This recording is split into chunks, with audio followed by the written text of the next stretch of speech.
To QK news. ముందుగా headlines చూద్దాం. పోలవరం సహా 36 ప్రాజెక్టులపై చంద్రబాబు కీలక సమీక్ష. పోలవరం పనులు 89.9% పూర్తయ్యాయన్న అధికారులు. సాగు, త్రాగునీటి ప్రాజెక్టులు వేగంగా పూర్తి చేయాలన్న చంద్రబాబు. పోలవరం పనుల్లో జాప్యం వద్దన్న సీఎం చంద్రబాబు. కాంగ్రెస్ లోనే కొనసాగుతా స్పష్టం చేసిన కోమటిరెడ్డి రాజగోపాల్ రెడ్డి. బయటి నేతల ఆధిపత్యంతో కార్యకర్తలకు అన్యాయం వద్దన్న రాజగోపాల్ రెడ్డి. కాంగ్రెస్ కార్యకర్తలకు పదవుల్లో ప్రాధాన్యం ఇవ్వాలన్న రాజగోపాల్ రెడ్డి. తెలంగాణ ఆత్మ గౌరవాన్ని కాపాడాల్సిన బాధ్యత కాంగ్రెస్ దేనని వ్యాఖ్య. అక్టోబర్ నాటికి మున్సిపల్ ఎన్నికలు పూర్తి చేస్తామన్న నారాయణ. అన్ని మున్సిపాలిటీలు ఒకేసారి ఎన్నికలు నిర్వహించేలా చర్యలు. కోర్టు కేసులు తేలితే మున్సిపల్ ఎన్నికలకు లైన్ క్లియర్. ఎన్నికల ప్రక్రియను వేగవంతం చేస్తున్నామన్న మంత్రి నారాయణ. కరూర్ నగర్ లో పోలీసుల కర్డన్ సర్చ్. అక్రమ మద్యం స్వాధీనం. 428 ఇండ్లలో 369 మంది పోలీసులతో విస్తృతంగా తనిఖీలు. గుట్కా అక్రమ మద్యంపై పోలీసుల కొరడా. భారీ తనిఖీలు. పత్రాలు లేని వాహనాలపై పోలీసుల తనిఖీలు. కఠిన చర్యలకు హెచ్చరిక.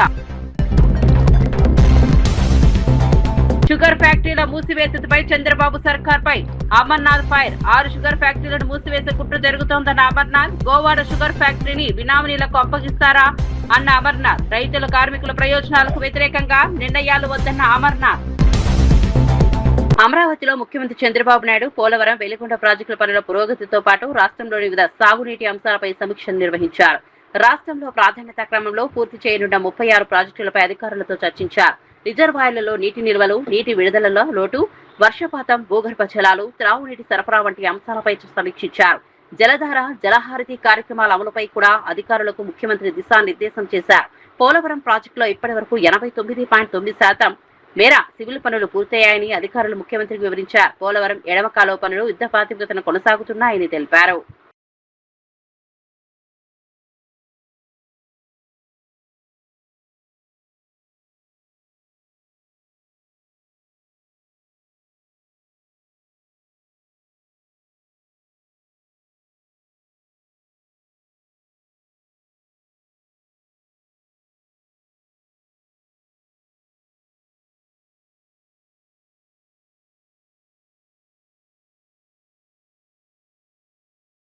ఆంధ్రప్రదేశ్ లో అన్ని మున్సిపాలిటీలు, కార్పొరేషన్లకు ఒకేసారి ఎన్నికలు నిర్వహించేలా చర్యలు తీసుకుంటున్నామని మున్సిపల్ శాఖ మంత్రి పొంగూరు నారాయణ తెలిపారు. రాష్ట్రంలో స్థానిక సంస్థల ఎన్నికల నిర్వహణపై ఆయన కీలక ప్రకటన చేశారు. విలీన గ్రామాలకు సంబంధించిన కొన్ని అంశాలు కోర్టులో పెండింగ్ లో ఉండటంతో కొన్ని స్థానిక సంస్థలకు ఎన్నికలు నిర్వహించలేకపోయామని చెప్పారు. ఆ న్యాయపరమైన సమస్యలను పరిష్కరించేందుకు ప్రభుత్వం కృషి చేస్తోందని తెలిపారు. అన్ని సమస్యల పరిష్కారం అయితే రాష్ట్రంలోని మున్సిపాలిటీలు, కార్పొరేషన్లకు ఒకసారి ఎన్నికలు నిర్వహించే అవకాశం ఉంటుందని చెప్పారు. ముఖ్యమంత్రి చంద్రబాబు నాయుడు ఇప్పటికే అక్టోబర్ నాటికి మున్సిపల్ పరిషత్, పంచాయతీ ఎన్నికలను పూర్తి చేయాలని లక్ష్యంగా పెట్టుకున్నామని మంత్రి గుర్తు చేశారు. ఎన్నికల నిర్వహణకు అవసరమైన ప్రక్రియలను అధికారులు పూర్తి చేస్తున్నారని తెలిపారు. కాబట్టి ఆ విధంగా చేయాలని ఆ విధంగా లాయర్లతో మాట్లాడి దాని మీద వీలైన తొందరలో కేసు పరిష్కరించడానికి చందానగర్ లో Malabar gold and diamond showroom లో ఆర్టిస్ట్రీ బ్రాండెడ్ జ్యువెలరీ షో ప్రారంభమైంది. ప్రత్యేక కళా నైపుణ్యంతో రూపొందించిన బంగారు, వజ్ర, జాతి రత్నాభరణాలను ఈ ప్రదర్శనలో అందుబాటులో ఉంచారు. ప్రతి ఆభరణంలో కళాత్మకత, ఆధునిక డిజైన్, సంప్రదాయ నైపుణ్యాన్ని ప్రతిబింబించేలా ప్రత్యేక కలెక్షన్లను ఏర్పాటు చేశారు. సీరియల్ నటి శోభా శెట్టి ముఖ్య అతిథిగా హాజరై ప్రదర్శనను ప్రారంభించారు.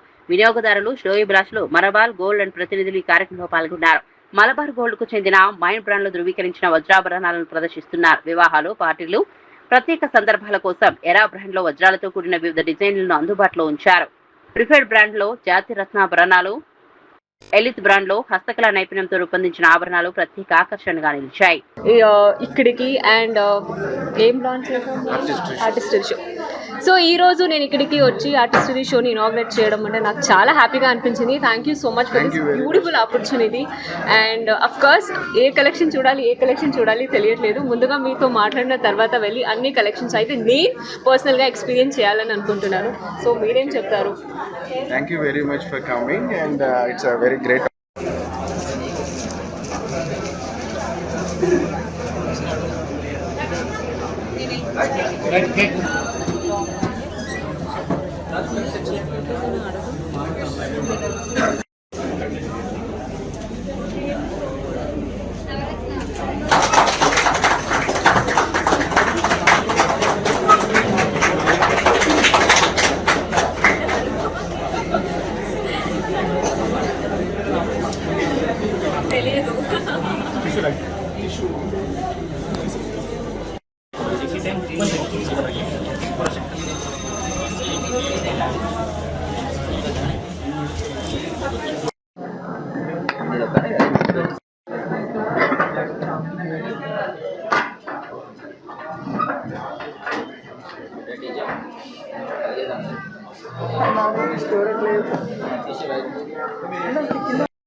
मैडम मैडम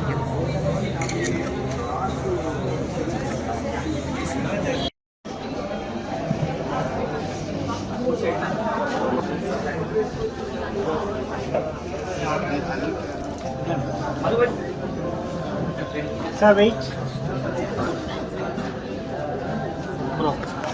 రైతుల పరిస్థితిపై వైసీపీ మాజీ మంత్రి గుడివాడ అమర్నాథ్ కూటమి ప్రభుత్వంపై విమర్శలు చేశారు. చంద్రబాబు తన పుస్తకంలో వ్యవసాయం దండగా అన్నట్టుగా కూటమి ప్రభుత్వ విధానాలు ఉన్నాయని ఆరోపించారు. గతంలో షుగర్ ఫ్యాక్టరీలను నష్టాల్లోకి నెట్టి నిర్వీర్యం చేసిన విధంగానే ఇప్పుడు రాష్ట్రంలో ఉన్న 6 షుగర్ ఫ్యాక్టరీలను మూసివేసేందుకు ప్రభుత్వం కుట్ర చేస్తోందని విమర్శించారు. సహకార రంగంలో కొనసాగుతున్న ఏకైక sugar factory Govada sugar factory బినామీలకు అప్పగించేందుకు ప్రయత్నాలు జరుగుతున్నాయని ఆరోపించారు. రైతులు చెరుకు సాగుదారుల ప్రయోజనాలు కాపాడాల్సిన బాధ్యత ప్రభుత్వంపై ఉందన్నారు. షుగర్ ఫ్యాక్టరీలు మూతపడితే వాటిపై ఆధారపడిన రైతులు కార్మికులు తీవ్రంగా నష్టపోయే అవకాశం ఉందని పేర్కొన్నారు. సహకార రంగంలోని పరిశ్రమలను బలోపేతం చేయడానికి ప్రభుత్వం చర్యలు తీసుకోవాలని డిమాండ్ చేశారు. రైతుల పంటకు గిట్టుబాటు ధర, మార్కెట్ ప్రాసెసింగ్ సదుపాయాలు కల్పించాల్సిన అవసరం ఉందన్నారు. మంది రైతులు దాని మీద ఆధారపడి ఉన్నటువంటి సందర్భాలు చూసాం. కాలక్రమేణా చంద్రబాబు నాయుడు గారి తాలూకా నిర్ణయాలు, గతంలో వారు ముఖ్యమంత్రిగా ఉన్నప్పుడు, గతంలో వారు పరిపాలన చేసినటువంటి క్రమంలో ఒకటి డిఫంక్ట్ అయిపోయేటువంటి పరిస్థితి తీసుకొని వచ్చారు. అంటే నష్టాలు అనేటువంటిది చూపించో, లేకపోతే మరొకటో, లేదా ప్రభుత్వం నుంచి సహాయం అందించకో అనేక రకాలుగా రైతులను ఇబ్బంది పెట్టి ఫ్యాక్టరీల్ని నిర్వీర్యం చేసేటువంటి కార్యక్రమం 95లో చంద్రబాబు నాయుడు గారు ముఖ్యమంత్రి అయిన దగ్గర నుంచి ఉమ్మడి ఆంధ్రప్రదేశ్ చరిత్రలో మనం ఇటువంటి సందర్భాలు చూసాం. చివరికి ఈరోజు రాష్ట్రంలో మిగిలినటువంటిది గోవాడ షుగర్ ఫ్యాక్టరీ ఒకటే గత సంవత్సరం సీజన్ వరకు కూడా నడిచినటువంటి సందర్భాలు చూసాం. నిన్న ప్రభుత్వం ఒక జీవో రిలీజ్ చేసింది. ఏం చేసిందనంటే గ్రూప్ ఆఫ్ మినిస్టర్స్ ని కాన్స్టిట్యూట్ చేస్తూ ఇండస్ట్రీస్ మంత్రి, finance minister, civil supplies minister, అలాగే హెల్త్ మినిస్టర్ని 4 మంత్రుల్ని కాన్స్టిట్యూట్ చేస్తూ 4-5 అంశాల మీద వారు చర్చిస్తారు, తగు నిర్ణయాలు తీసుకుంటారు అనేటువంటిది ఆ జీవో తాలూకు ఉద్దేశం. మొదటి అంశం ఏంటంటే గోవాడ షుగర్ ఫ్యాక్టరీ, చోడవరానికి సంబంధించినటువంటి గోవాడ షుగర్ ఫ్యాక్టరీ అటు చోడవరం నియోజకవర్గం, మాడుగుల నియోజకవర్గంలో ఉన్నటువంటి దాదాపు 25,000 మంది రైతులు ఆధారపడి ఉన్నటువంటి ఫ్యాక్టరీ 2025 సీజన్లో దాదాపు 1,20,000 టన్నుల మేర చెరుకును తోలితే 30 కోట్ల రూపాయలు ప్రభుత్వం బకాయిలు పెండింగ్ పెట్టి 6 కోట్ల రూపాయలు కార్మికులకు చెల్లించాల్సినటువంటి డబ్బు చెల్లించక దాదాపు సంవత్సరాల కాలంగా వారు తోలినటువంటి వారి కష్టానికి తగ్గ ఫలితాన్ని, వారు తోలినటువంటి చెరుక్కి డబ్బు చెల్లించమని చెప్పి ప్రభుత్వాన్ని అడుగుతా ఉన్నా సరే నేటికి కూడా స్పందించక మళ్ళీ దీని మీద కమిటీ నిర్ణయం తీసుకుంటుంది అన్నటువంటి పాయింట్ని పెట్టడం జరిగింది. ఉన్నటువంటి గోవాడ షుగర్ ఫ్యాక్టరీ పేమెంట్ చేయాల్సినటువంటి పేమెంట్స్కి ఏమో కమిటీ ఆలోచన చేస్తుందని చెప్తూ ఈ ఉన్నటువంటి 6 షుగర్ ఫ్యాక్టరీలని ఏపీఐసి ద్వారా ఇప్పటికే దాని మీద ఉన్నటువంటి అప్పులు ఏవైతే ఉన్నాయో వాటన్నిటినీ కూడా ఏపీఐసి పే చేయడానికి ఈ ఉన్నటువంటి ప్రాపర్టీస్ అన్ని కూడా ఏపీఐసి అమ్ముకునేటువంటి దానికి వీరు నిర్ణయం తీసుకుంటారని చెప్పి జీవో చెప్తా ఉంది. అసలు రైతుల తాలూకా వాటా, రైతుల తాలూకా కష్టం, రైతుల తాలూకా పెట్టుబడి, రైతుల తాలూకా చెమట, రైతుల తాలూకా హక్కుల్ని కాలు రాసేటువంటి హక్కుని ఈ ప్రభుత్వానికి ఎవరిచ్చారని అడుగుతా ఉన్నా. కోఆపరేటివ్ షుగర్ ఫ్యాక్టరీస్ లో రైతులు వాటాదారులుగా ఉన్నారు, షేర్ హోల్డర్స్ గా ఉన్నారు. కనీసం ఒక జనరల్ బాడీ నిర్వహించరు, వారి తాలూకు అభిప్రాయాలు తీసుకోరు. ఏమీ చేయకుండా మేము లిక్విడేట్ చేస్తాం, ఏపీఐసి ద్వారా వీటిని అమ్ముకుంటాం, మా బినామీలకి రాసి చేసుకుంటాం అనేటువంటి అభిప్రాయంతో ఈరోజు ప్రభుత్వం ఉంది. దీన్ని అడ్డుకునేటువంటి కార్యక్రమం వైఎస్ఆర్ కాంగ్రెస్ పార్టీ చేస్తుంది. భవిష్యత్తులో దీని మీద పార్టీ నాయకత్వం అంతా కూడా కూర్చొని నిర్ణయం తీసుకొని ఏ రకంగా రైతులందరినీ కూడా కలుపుకొని ఏ రకంగా పోరాటం ముందుకు తీసుకెళ్లాలనేటువంటి దాని మీద తనపై రహస్య విచారణ చేయాలని తిరుపతి జిల్లా కలెక్టర్ ఎస్పీకి లేఖ రాశారని టీటీడీ మాజీ చైర్మన్ భూమన కరుణాకర్ రెడ్డి ఆరోపించారు. తాను ఏమైనా పాకిస్తాన్ టెర్రరిస్ట్నా, నక్సలైట్నా అంటూ ఆయన ప్రశ్నించారు. తనపై రహస్య విచారణ చేయాల్సిన అవసరం ఏముందని నిలదీశారు. కలెక్టర్ రాసిన లేఖ తమకు ఆన్లైన్లో లభించడంతో తాము వెంటనే హైకోర్టును ఆశ్రయించామని తెలిపారు. హైకోర్టును ఆశ్రయించిన తర్వాత ఆ లేఖను మాయం చేశారని భూమన ఆరోపించారు. ప్రభుత్వ అధికారులు ఒక ప్రజాప్రతినిధి లేదా మాజీ పదవిలో ఉన్న వ్యక్తిపై విచారణ చేయాలనుకుంటే దానికి సరైన కారణాలు ఉండాలని అన్నారు. రహస్య విచారణ పేరుతో వ్యక్తిగత హక్కులకు భంగం కలిగించే చర్యలు సరికాదని పేర్కొన్నారు. తనపై ఎలాంటి ఆరోపణలు ఉన్నా బహిరంగంగా వెల్లడించి చట్టపరంగా విచారణ జరపాలని డిమాండ్ చేశారు. అధికారుల చర్యలపై పారదర్శకత ఉండాలని కోరారు. తనకు సంబంధించిన వ్యవహారంలో కలెక్టర్ రాసిన లేఖ ఎందుకు బయటకు రాకుండా చేశారో ప్రభుత్వం సమాధానం చెప్పాలని అన్నారు. కలెక్టర్ వెంకటేశ్వర్ల గురించి మాట్లాడదలుచుకుంటున్నా. ఈ ఢాకు మంగల్ సింగ్ నేను భూ కబ్జాదారున్నని నా మీద విజిలెన్స్ అండ్ ఎన్ఫోర్స్మెంట్ ఎంక్వైరీ వేయించి నా మీద క్రిమినల్ కేసు బనాయించమని ఎస్పీకి ఆయన గారు ఉత్తరం రాసినాడు. ఈ ఢాకు మంగల్ సింగ్ కలెక్టర్ వెంకటేశ్వర్లు గత నెల 22వ తారీఖున ఈ ఉత్తరం రాసినప్పుడు నా మీద vigilance and enforcement officials has conducted a discrete enquiry అంటే ఓ రహస్య విచారణ. నేనేమైనా పాకిస్తానీ టెర్రరిస్టునా, నక్సలైట్నా? నా మీద డిస్క్రీట్ ఎంక్వైరీ రిపోర్ట్ వచ్చిందట. దీంతో పాటు అదే ఉత్తరంలోనే ఎస్పీకి రాసినటువంటి ఉత్తరంలో అలిగేషన్ నంబర్ 3లో Bhumana Karunakar Reddy and his goons criminally trespassed to the approved layout, uprooted mango and teak plantations with machinery and exerted his power to occupy the plots in approved layout to form a new road in plots to reach his personal mango gardens. దీని మీద case book చేయమని చెప్పి ఈ ఢాకు ఎస్పీకి రాసినాడు. దీని మీద 12వ తారీఖున అంటే మొన్న తిరుచానూరు పోలీస్ స్టేషన్లో కలెక్టర్ కంప్లైనెంట్ గా ఒక కేసు రిజిస్టర్ అయింది. కంప్లైంట్ చేసిన వ్యక్తి ఎవర్రా అంటే ఈ జిల్లా కలెక్టర్. ఈ జిల్లా కలెక్టర్ ఒక ప్రైవేటు వ్యక్తి మీద కంప్లైంట్ ఇస్తే సిద్దిపేట జిల్లా హుస్నాబాద్ మున్సిపాలిటీ మైనార్టీ కోఆప్షన్ సభ్యురాలుగా ఖాతా అలియాస్ మారుపాక గ్లోరినా ఏకగ్రీవంగా ఎన్నికయ్యారు. మున్సిపల్ సర్వసభ్య సభ ప్రత్యేక సమావేశంలో ఆమె ఎన్నికను మున్సిపల్ కమిషనర్ మల్లికార్జున అధికారికంగా ప్రకటించారు. మొత్తం 14 మంది కాంగ్రెస్ కౌన్సిలర్ల మద్దతుతో గ్లోరినా ఏకగ్రీవంగా ఎన్నికైనట్టు తెలిపారు. గత మే నెలలో మొత్తం 4 కోఆప్షన్ సభ్యులుగాను 3 ఇప్పటికే ఎన్నుకున్నారు. మరో మైనార్టీ కోఆప్షన్ సభ్యుడి ఎన్నిక విషయంలో కౌన్సిలర్ల మధ్య ఏకాభిప్రాయం కుదరకపోవడంతో ఈ ఎన్నిక వాయిదా పడింది. తాజాగా కౌన్సిలర్ల మధ్య ఏకాభిప్రాయం ఏర్పడడంతో ప్రత్యేక సమావేశం నిర్వహించి గ్లోరినాను ఏకగ్రీవంగా ఎన్నుకున్నారు. వీరందరూ కూడా అర్హత ఉంది. మరి అర్హత ఉన్న దాంట్లో మనము ఈ 3 నుంచి ఎన్నిక చేసి సపోర్ట్ ఇవ్వడం జరుగుతుంది. కాబట్టి అంటే మీ ఎన్నిక అనేది మనము చేతులు ఎత్తి సమ్మతం అనేది ఒక మంది ఆమోదిస్తే ఆ మెజారిటీ ఉంటే వాళ్ళ ఎలక్షన్ మనకు ఎన్నికైనట్టు.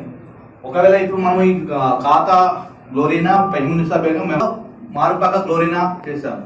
మన మెజార్టీ సభ్యులు ఆమోదం చేస్తే ఆమె ఎన్నికైనా మనము మన సభ్యులందరూ కూడా మనం ఆమోదించాల్సి ఆమోదం ఇస్తే కౌంట్ చేసుకోవచ్చు.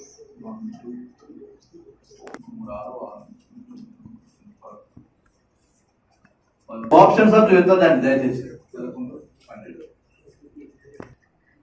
1 2 3 4 5 6 7 8 9 10 11 14 మంది ఆమోదం తెలపడం జరిగింది. థ్యాంక్ యూ, ధన్యవాదాలు.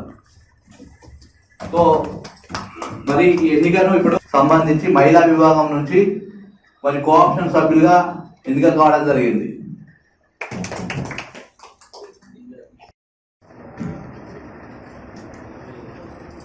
సంబంధించి మహిళా కేటగిరీలో కోఆప్షన్ సభ్యులుగా ఎన్నుకోబడ్డారు. మేడం మీతో నేను గ్లోరీనా అనే నేను హుస్నాబాద్ పురపాలక సంఘం కోఆప్షన్ సభ్యురాలుగా శాసన ద్వారా నిర్మితమైన భారత రాజ్యాంగ పట్ల నిజమైన విశ్వాస విధేయత చూపుతానని, భారతీయ సార్వభౌమ అధికారాన్ని సమగ్రతగా కాపాడుతానని నేను స్వీకరించబోతున్నాను. కర్తవ్యాన్ని శ్రద్ధశక్తులతో నిర్మిస్తానని దైవ సాక్షిగా నా ఆత్మాన్వేష సాక్షిగా ప్రమాణం చేస్తున్నాను.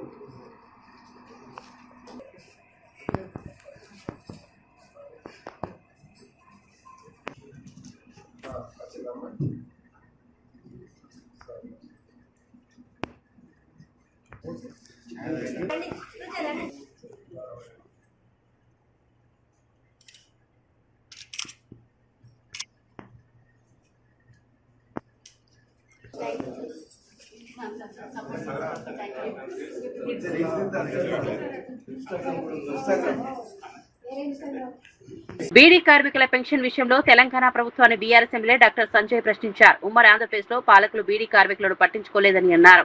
తెలంగాణ రాష్ట్రం ఏర్పడిన తర్వాత కేసీఆర్ ముఖ్యమంత్రిగా ఉన్న సమయంలో బీడీ కార్మికులకు పెన్షన్ అందించడం ప్రారంభమైందని గుర్తు చేశారు. ఎన్నికల సమయంలో బీడీ కార్మికులందరికీ 4,000 రూపాయల పెన్షన్ ఇస్తామని కాంగ్రెస్ హామీ ఇచ్చిందని, అయితే ప్రభుత్వం ఏర్పడి 3 ఏళ్లు గడుస్తున్నా ఆ హామీపై స్పష్టత లేదని విమర్శించారు.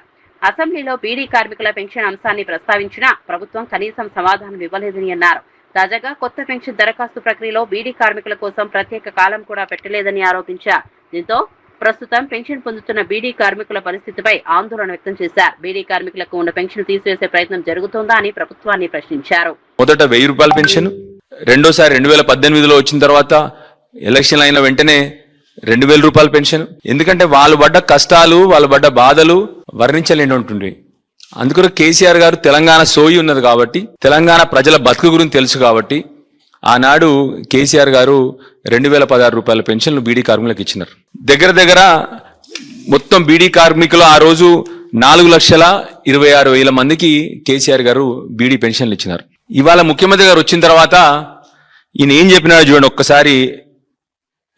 ఎలక్షన్లలో బీడీ కార్మికులు ఎంతమంది అవుతుందో మీకు అందరికీ 4,000 రూపాయల పెన్షన్ ఇచ్చే బాధ్యత. బీడీ కార్మికులు ఎందరి మంది ఉన్నా మీ అందరికీ 4,000 రూపాయలు పెన్షన్ ఇస్తా, ఇది మా సోనియమ్మ ఇచ్చిన వాగ్దానం అంట. 3 సంవత్సరాలు నిండింది. బాధ ఎక్కడవుతా ఉందంటే ఈ 3 సంవత్సరాల్లో ఎందుకు ఎక్కువ చెప్తా ఉన్నారు మీకు బీడీ కార్మికుల గురించి అని ఆలోచించడం చేయొచ్చు. నేను నా వస్తున్న కాన్స్టిట్యున్సీలో అత్యధికంగా బీడీ కార్మికులు ఉంటారు కాబట్టి. ఆ రోజు కేసీఆర్ గారు నా కాన్స్టిట్యున్సీలో 31,000 మందికి బీడీ పెన్షన్లు ఇచ్చినారు నా కాన్స్టిట్యున్సీలో కేసీఆర్ గారు ఉన్నప్పుడు. ఇప్పటి వరకు బాధ ఏంటంటే కనీసం అసెంబ్లీలో ఈ 3 ఏళ్లలో మంత్రులు గాని ముఖ్యమంత్రి గారు గాని మా బీడీ కార్మికుల ఊసెత్తలేదు. మేము ప్రశ్నించినా కూడా వాళ్ళ జవాబు కూడా చెప్పలేదు పెన్షన్ల గురించి. ఇవాళ కనీసం ఈ ఫామ్ లో వాళ్ళ పేరు కూడా పెట్టలేదు. ఇవాళ గవర్నమెంట్ ఇచ్చిన ఫామ్ లో కనీసం బీడీ కార్మికులు మరి వాళ్ళకి అప్లికేషన్ కూడా పెట్టుకునే అర్హత లేకుండా చేసినారు ఇవాళ. ఇప్పుడు దీనిలో 2 ప్రాబ్లమ్స్ ఉన్నాయి. ముఖ్యమంత్రి గారేమో 4,000 ఇస్తా అని చెప్పినారు. మా రిక్వెస్ట్ ఏంది, మిగిలింది కొందరు మంది బీడీ కార్మికులు ఉన్నది. ఎందరు మంది బీడీ కార్మికులు ఇంకా అంటే దగ్గర 1,00,000 మంది ఉన్నారు మొత్తం. నేను చెప్పేది రాష్ట్రంలో అంతా కూడా. అలాంటిది నా కాన్స్టిట్యున్సీలో ఒక 6-7 వేల మంది నా కాన్స్టిట్యున్సీలో ఉన్నారు. మీరు చేయాల్సింది ఏంది, కేవలం 1,00,000 మందికి పెన్షన్లు ఇవ్వమంటే కనీసం వాళ్ళ ఊసెత్తుతలేరు. అన్నిటికంటే ముఖ్యంగా నా కాన్స్టిట్యున్సీలో డౌట్ ఏంటంటే ఇప్పుడు సార్ ఫార్ములో మన పేరు కూడా పెడతలేరు. అసెంబ్లీలో ఈ మంత్రులు కానీ కాంగ్రెస్ పార్టీ నాయకులు కానీ ముఖ్యమంత్రి గారు కానీ ఇప్పటి వరకు బీడీ కార్మికుల పేరెత్తలేదు, ఊసెత్తలేరు వాళ్ళు. మరి ఉన్నవి కూడా తీసేస్తారా అన్న సందేహం ఇవాళ నా కాన్స్టిట్యున్సీ ప్రజలకు కలుగుతా ఉంది. దయచేసి ముఖ్యమంత్రి గారిని కోరుతా ఉన్నాను. తాను కాంగ్రెస్ పార్టీలోనే కొనసాగుతానని కాంగ్రెస్ నేత కోమటిరెడ్డి రాజగోపాల్ రెడ్డి స్పష్టం చేశారు. కాంగ్రెస్ నేతలను తాను విమర్శించడం లేదని, ఇకపై కూడా విమర్శించబోనని తెలిపారు. అయితే బయట నుంచి పార్టీలోకి వచ్చిన నేతల ఆధిపత్యం వల్ల నిజమైన కాంగ్రెస్ కార్యకర్తలకు అన్యాయం జరగకూడదని అన్నారు. ఉద్యమకారులకు తగిన గుర్తింపు ఇవ్వాలని, పేద ప్రజలకు ప్రాధాన్యం కల్పించాలని సూచించారు. పెట్టుబడిదారులు, కాంట్రాక్టర్ల ప్రయోజనాల కంటే ప్రజల కోసం పనిచేయాల్సిన అవసరం ఉందని పేర్కొన్నారు. తెలంగాణ ఆత్మగౌరవాన్ని కాపాడాల్సిన బాధ్యత ప్రతి కాంగ్రెస్ నాయకుడిపై ఉందన్నారు. తెలంగాణ రాష్ట్రం కాంగ్రెస్ పార్టీ పోరాటం వల్ల ఏర్పడిందని, కాంగ్రెస్ ద్వారానే రాష్ట్రం మరింత అభివృద్ధి చెందుతుందని రాజగోపాల్ రెడ్డి అన్నారు. కాంగ్రెస్ పార్టీ నాయకులను కానీ మొదటి నుంచి వచ్చిన వాళ్ళకు కూడా గౌరవం దక్కాలనేది, ఈ ప్రభుత్వంలో వాళ్ళకు కూడా సముచిత గౌరవం కల్పించాలని చెప్పి నా భావన. మూడవది, ఇప్పుడు కూడా సీమాంధ్ర పాలకుల, సీమాంధ్ర మీడియా చెప్పు చేతల్లో మన తెలంగాణ కాంగ్రెస్ పార్టీ కానీ గవర్నమెంట్ కానీ నడపొద్దని. మన తెలంగాణ ఉద్యమం నడిచిందే తెలంగాణ ప్రజల ఆత్మగౌరవం కోసం. సో అదే ఆత్మగౌరవాన్ని నిలుపుకునేలా మన ప్రజాపాలన చేసుకోవాలని, ఆంధ్ర పాలకులకు వాళ్ళ చెప్పు చేతుల్లో మన ప్రభుత్వం ఉండకుండా పేదరికంలో ఉన్న మన ప్రజలకు మనకు సేవ చేయాలి తప్పితే వాళ్ళ పెట్టుబడిదారులకు, కాంట్రాక్టర్ల కోసం ఈ ప్రభుత్వం పనిచేయొద్దు అనేది నా భావన. అంటే ఒక మంచి ఉద్దేశంతో కాంగ్రెస్ పార్టీ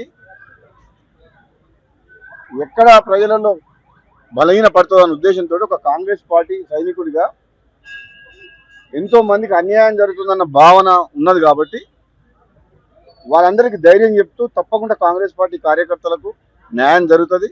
ఇప్పుడు కొంచెం అటు ఇటుగా ఉన్న ఎక్కడికైనా తప్పులు జరిగినా కానీ జరగొద్దని నేను మాట్లాడినాను. కాంగ్రెస్ పార్టీ ద్వారానే తెలంగాణ వచ్చింది, కాంగ్రెస్ పార్టీ ద్వారానే తెలంగాణలో పేదలకు న్యాయం జరుగుతుంది, కాంగ్రెస్ పార్టీ ద్వారానే తెలంగాణ రాష్ట్రం అభివృద్ధి చెందుతుంది.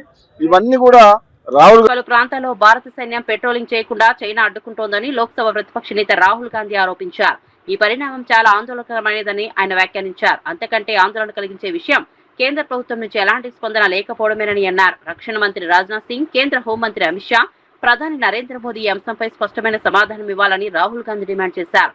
చైనాను అడ్డుకోవాల్సిన ప్రభుత్వం భారత్లను అడ్డుకునేందుకు మీడియాపై ఒత్తిడి తెస్తోందని ఆరోపించారు. గల్వాన్ ఘటన తర్వాత చైనా భారత భూభాగంలో ఒక్క అంగుళం కూడా తీసుకోలేదని ప్రధాని నరేంద్ర మోదీ గతంలో చేసిన వ్యాఖ్యలను రాహుల్ గుర్తు చేశారు. దేశ భద్రతకు సంబంధించిన అంశాల్లో ప్రజలకు వాస్తవాలను తెలియజేయాల్సిన అవసరం ఉందన్నారు. సరిహద్దుల్లో పరిస్థితిపై కేంద్ర ప్రభుత్వం పారదర్శకంగా స్పందించాలని కోరారు.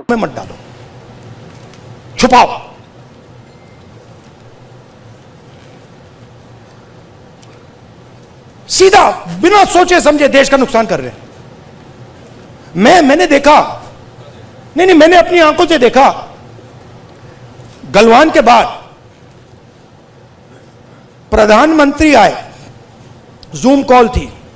प्रधानमंत्री कहते हैं हिंदुस्तान की जमीन का 1 इंच चाइना ने नहीं लिया.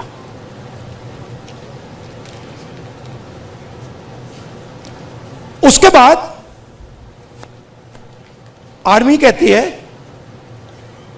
कि भैया हिंदुस्तान की जमीन तो ले गए. आप सोचिए, चाइना को मैसेज किया गया.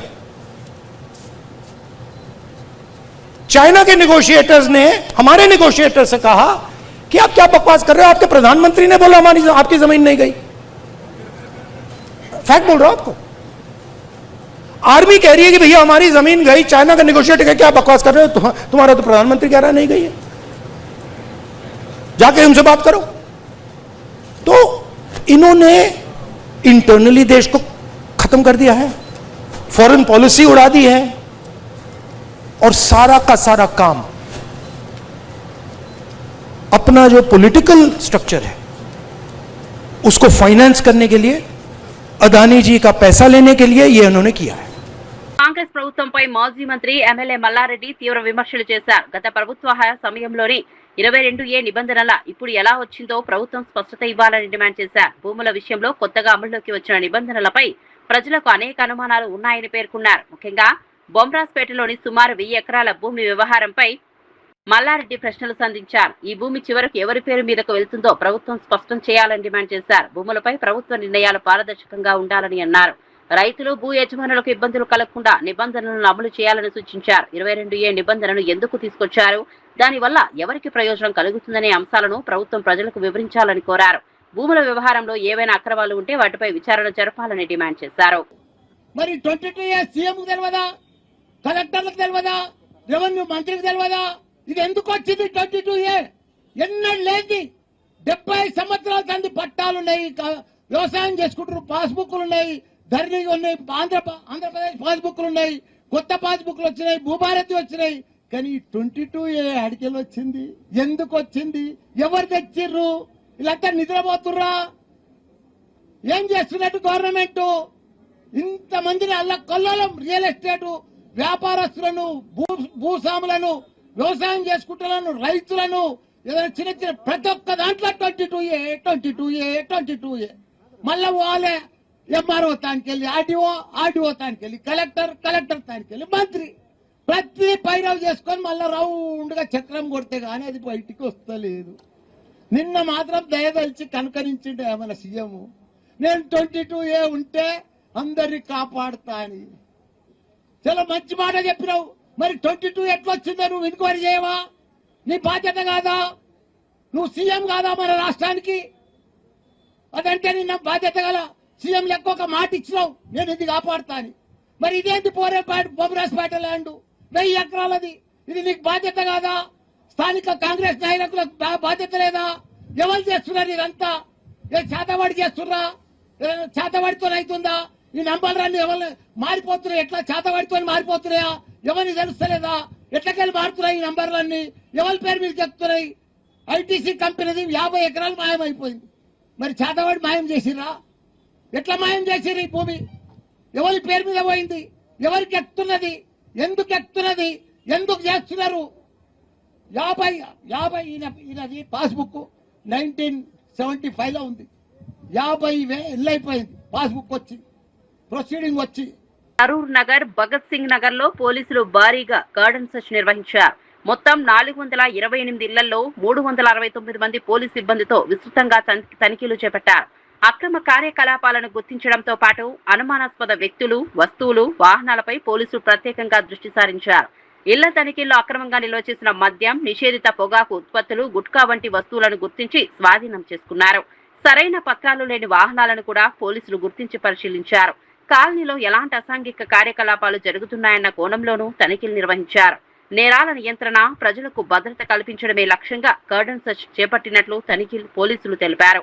అనుమానాస్పద వ్యక్తులు, అక్రమంగా మద్యం విక్రయించే వారిపై ప్రత్యేక నిఘా కొనసాగిస్తున్నామని వెల్లడించారు. కాలనీలో నివసిస్తున్న ప్రజలు కూడా చట్టవిరుద్ధ కార్యకలాపాలపై సమాచారం ఉంటే పోలీసులకు తెలియజేయాలని సూచించారు. పత్రాలు లేకుండా వాహనాలు నడపవద్దని హెచ్చరించారు. అక్రమ మద్యం, గుట్కా విక్రయాలు, ఇతర నిషేధిత కార్యకలాపాలకు పాల్పడితే కఠిన చర్యలు తీసుకుంటామని పోలీసులు స్పష్టం చేశారు. ఈ సర్చ్ సందర్భంగా టోటల్ గా వెహికల్స్ మనము సర్చ్ చేసింది కూడా 427. దాంట్లో డాక్యుమెంట్స్ లేని వెహికల్స్ 33 సీజ్ చేయడం జరిగింది.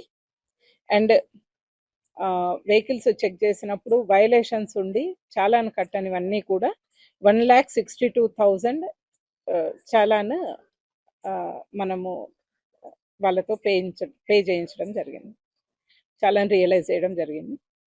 అండ్ ఈ సర్చ్లో భాగంగా 18.72 litres of liquor worth 20,000 seize చేసినాము. అండ్ దీని మీద కేసు కూడా రిజిస్టర్ చేయడం జరిగింది.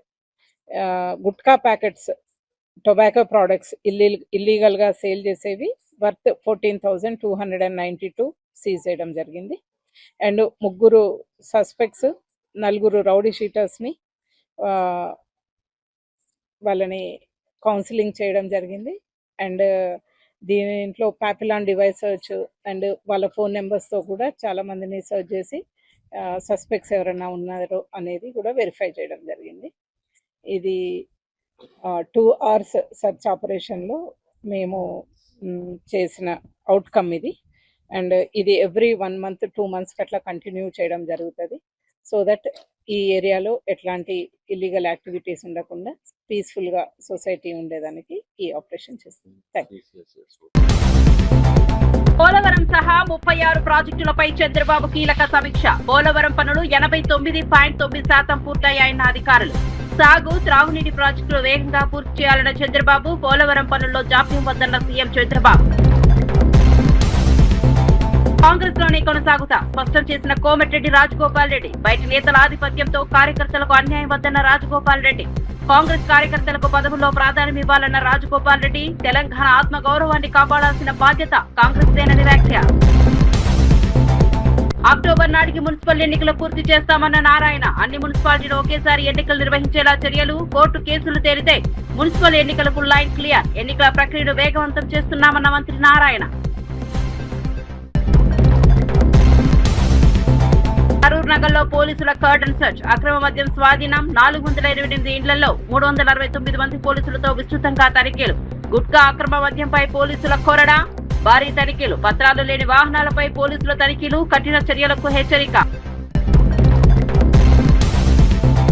షుగర్ ఫ్యాక్టరీల మూసివేతపై చంద్రబాబు సర్కార్పై అమర్నాథ్ ఫైర్. 6 షుగర్ ఫ్యాక్టరీలను మూసివేసే కుట్ర జరుగుతోందన్న అమర్నాథ్. గోవాడ షుగర్ ఫ్యాక్టరీని బినామీలకు అప్పగిస్తారా అన్న అమర్నాథ్. రైతుల, కార్మికుల ప్రయోజనాలకు వ్యతిరేకంగా నిర్ణయాలు వద్దన్న అమర్నాథ్.